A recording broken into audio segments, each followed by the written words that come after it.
Assalamualaikum dan salam sejahtera. Anda sedang menonton Sekilas Fakta 25 Ogos 2020 bersama saya, Syazwana Amir.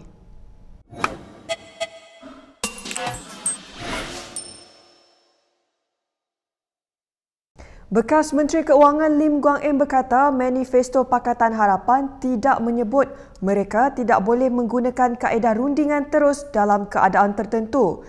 Katanya terdapat pengecualian tender terbuka dibenarkan oleh Kementerian Keuangan berpandukan garis panduan kerajaan. Pengecualian daripada menggunakan kaedah tender terbuka dibenarkan oleh Kementerian Keuangan berpandukan garis panduan kerajaan yang dilampirkan. Ini saya bagi untuk semua. Ini daripada website Kementerian Keuangan, pengecualian daripada tata cara perolehan kerajaan. Yang juga terpakai sekarang. Terima kasih. Iaitu tertaluk kepada syarat tertentu seperti perolehan masa krisis atau bencana alam, perolehan berkepentingan nasional dan melibatkan keselamatan negara, khususnya ATM, Angkatan Tentera Malaysia dan PDRM, Polis Diraja Malaysia. Oleh itu, Lim mendesak Menteri Keuangan Tengku Zafrul Tengku Abdul Aziz mendedahkan segera projek rundingan terus sewaktu pentadbiran Barisan Nasional, Pakatan Harapan dan Perikatan Nasional. Saya mendesak Tengku Zafrul mendedahkan segera senarai penuh projek rundingan terus oleh pentadbiran Barisan Nasional, oleh Pakatan Harapan dan Perikatan Nasional. Jangan fitnah. Jangan suka baling batu sembunyi tangan. Jangan cuba mencipta persepsi untuk mengalih perhatian daripada kepincangan dalam Barisan Nasional dan juga Perikatan Nasional. Beliau berkata demikian bagi menjawab kenyataan Tengku Zafrul di Dewan Rakyat semalam yang berkata terdapat 101 projek rundingan terus bernilai 6.61 bilion ringgit diluluskan oleh Kementerian Keuangan sewaktu pentadbiran PH. Dalam pada itu, Pengarah Komunikasi Parti Amanah Khalid Samad berkata pendedahan yang dibuat Tengku Zafrul itu bertujuan untuk memalukan menteri pengkhianat dalam Perikatan Nasional. Jelasnya ia tidak mustahil pendedahan itu adalah permainan politik antara UMNO dan Bersatu. Dan ini mungkin mainan politik di antara UMNO dan Bersatu dan untuk melaga-lagakannya. Ya. Kerana Azmin, Zuraida, saya difahamkan kementerian-kementerian yang disebut termasuklah KPKT, walaupun tak disebut projek yang khusus, kontrak yang khusus, tapi ianya melibatkan kementerian-kementerian ini yang dipimpin oleh menteri-menteri khianat ini. Ya, maka ianya mungkin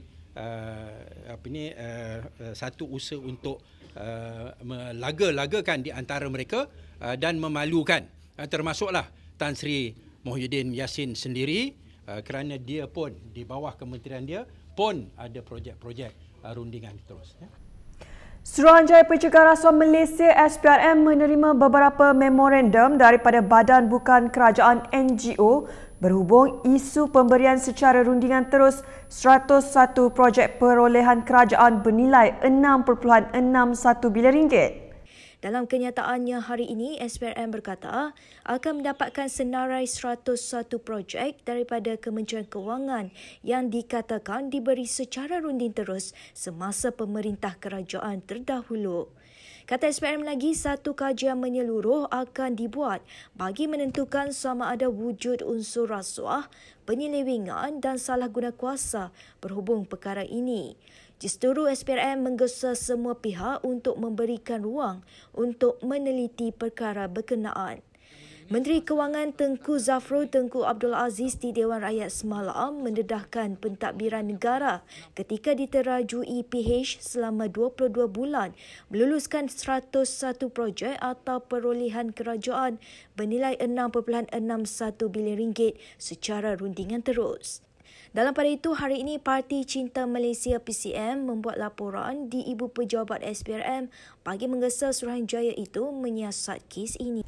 Menteri Kanan Ismail Sabri Yaakob memperjelaskan isu Menteri Perusahaan Peladangan dan Komuniti Dr. Khairuddin Aman Razali yang dikompaun hanya RM1,000 kerana ingkar kuarantin wajib. Adat mahkamah bukan boleh dari segi prosedur je, peraturan bukan boleh terus adat ke mahkamah. Ya. Dia ada dua, ya, autoritinya. Yang pertama adalah Kementerian Kesihatan. Kementerian Kesihatan, kuasa yang ada Kementerian Kesihatan untuk compound dan maksimumnya hanya RM1,000. Saya pernah cadangkan untuk naikkan sampai RM10,000. Tetapi Akta 342 ni perlu dipinda dulu baru kita boleh naikkan dari segi compound. Kuasa Kementerian Kesihatan hanya compound tidak lebih RM1,000. Selebihnya adalah jika nak dibawa ke mahkamah, kes itu perlu disiasat. Perlu disiasat oleh polis. Pihak polis perlu membuka kertas siasatan. Dan kertas siasatan perlu dihantar ke Jabatan Peguam Negara untuk Peguam Negara memutuskan sama ada nak menghadapkan ke mahkamah ataupun NFA ataupun melepaskan. Pada 18 Ogos lalu, Ahli Parlimen Seputih Teresa Kok mendedahkan bahawa Khairuddin telah pulang dari Turki pada 7 Julai namun tidak menjalani kuarantin dan menghadiri sidang Dewan Rakyat. Kemarin KKM mengesahkan Khairuddin di kompaun maksimum sebanyak RM1,000. Bagaimanapun, banyak pihak termasuk Parlimen Pembangkang menyifatkan sebagai tidak setimpal. Kementerian Kesihatan Malaysia memaklumkan terdapat 11 kes baru COVID-19 direkodkan setakat hari ini dan 5 antaranya adalah dari kluster Tawa. Kelima-lima mereka yang positif adalah daripada kalangan pelajar sekolah rendah. Kelima-lima kes baru ini melibatkan pelajar-pelajar sebuah sekolah rendah di negeri Kedah. Mereka telah dikenal pasti melalui pengesanan kes secara aktif ataupun active case detection dan saringan kontak rapat kes-kes positif kluster ini. Hasil siasatan mendapati mereka adalah kontak rapat kepada kes 9,197 yang merupakan seorang pelajar prasekolah. Kes ini telah dilaporkan pada 16 Ogos 2020. Ini menjadikan jumlah kes aktif dengan kebolehjangkitan COVID-19 kini adalah sebanyak 189 kes dan jumlah keseluruhan sebanyak 9,285 kes. Beliau juga berkata terdapat 6 pesakit telah sembuh hari ini dan dibenarkan pulang. Sementara itu, tiada kes kematian baru dilaporkan dan jumlah kematian kekal dengan 125 kes. Korporal Polis ditahan selepas dipercayai terbabit dalam kejadian samun seorang wanita warga Cina di Jalan Perdana 3/10 Pandan Perdana, Ampang semalam. Timbalan Ketua Polis Daerah Ampang Jaya Superintenden Muhammad Azam Ismail berkata, ketika kejadian mangsa yang juga jurujual berusia 29 tahun sedang minum bersama rakannya di sebuah kedai makan berhampiran lokasi kira-kira 7 malam semalam. Mangsa kemudian dihampiri 3 lelaki disyaki warga tempatan memperkenalkan diri sebagai polis sebelum mereka memegang kedua-dua tangan wanita itu dan menariknya ke kawasan letak kereta. Cerita wanita terbabit meminta tolong didengari orang awam yang berada di lokasi yang kemudian memberikannya bantuan.